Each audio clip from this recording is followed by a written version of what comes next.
আগামীকাল তো জন্মাষ্টমী, মানে আমাদের ছোট্ট গোপাল সোনার জন্মদিন। তো তার জন্মদিন উপলক্ষে তার জন্য বানিয়ে নিলাম এই সুন্দর দোলনা। এই জন্য দেখো একটা কার্ডবোর্ডকে প্রথমেই গোল শেপ করে নিয়েছি, এরপর একটি কাঁচির সাহায্যে এটিকে সুন্দর রাউন্ড শেপ করে কেটে নিলাম। কার্ডবোর্ডটির ভেতরের অংশটিকেও দেখো একটা ছুরির সাহায্যে কেটে নিচ্ছি। এরপর একটি গোল থার্মোকলের ওপর কিছুটা আঠা লাগিয়ে নিয়ে তার উপরে গোল কার্ডবোর্ডটিকে লাগিয়ে নিতে হবে।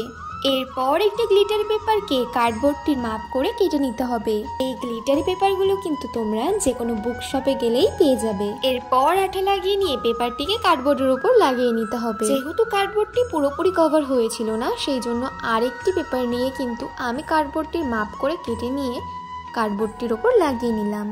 এরপর আমি একটি সুন্দর লেস নিয়ে পেপারটি চারি সাইডে সুন্দর করে লাগিয়ে নিলাম। আচ্ছা, কালকে তো জন্মাষ্টমী। তোমাদের কার কার বাড়িতে গোপু সোনা আছে জানিও তো। কমেন্ট বক্সে সকলের গোপু সোনার পিক রেখে যেও, আমি অবশ্যই দেখব। দেখো, কথা বলতে বলতে আমাদের কিন্তু লেস লাগানো শেষ। এবার আমি যে কার্ডবোর্ডটিকে গোল মাপ করে কেটে রেখেছিলাম সেটাকে কিন্তু একে অপরের সাথে লাগিয়ে নিলাম। এরপর একটি লেসের সাহায্যে গোল গোল করে ঘুরিয়ে কার্ডবোর্ডটাকে কিন্তু একদম কভার করে ফেলো। এরপর দেখো, আমি কিছু হলুদ হলুদ ফুল আগে থেকেই কালেক্ট করে রেখেছিলাম, সেগুলোকে কিন্তু আমি কার্ডবোর্ডের এক সাইডে লাগিয়ে দিলাম। এখানে তোমরা কিন্তু তোমাদের পছন্দ মতো যে কোনো ফুল লাগাতে পারো। আর ভগবান শ্রীকৃষ্ণের অত্যন্ত প্রিয় একটি জিনিস হলো ময়ূরের পালক, যেটাকে সর্বদা সে কিন্তু মাথায় গুজে রাখে।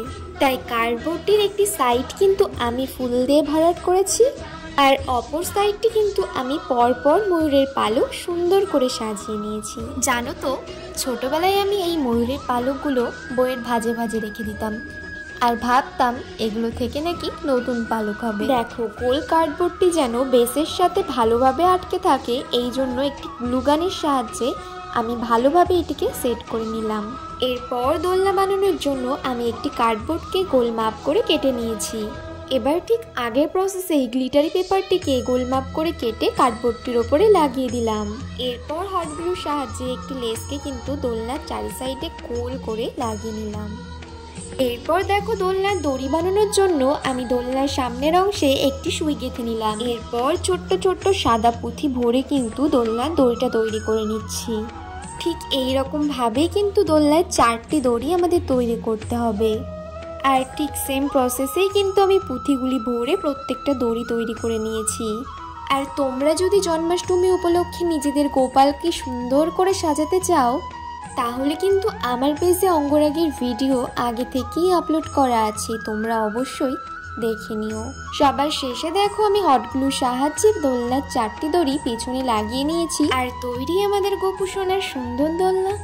আজকের ভিডিওটি তোমাদের কাছে কেমন লেগেছে অবশ্যই জানিয়ে যেও। সকলকে জানাই অগ্রিম শুভ জন্মাষ্টমী। রাধে রাধে।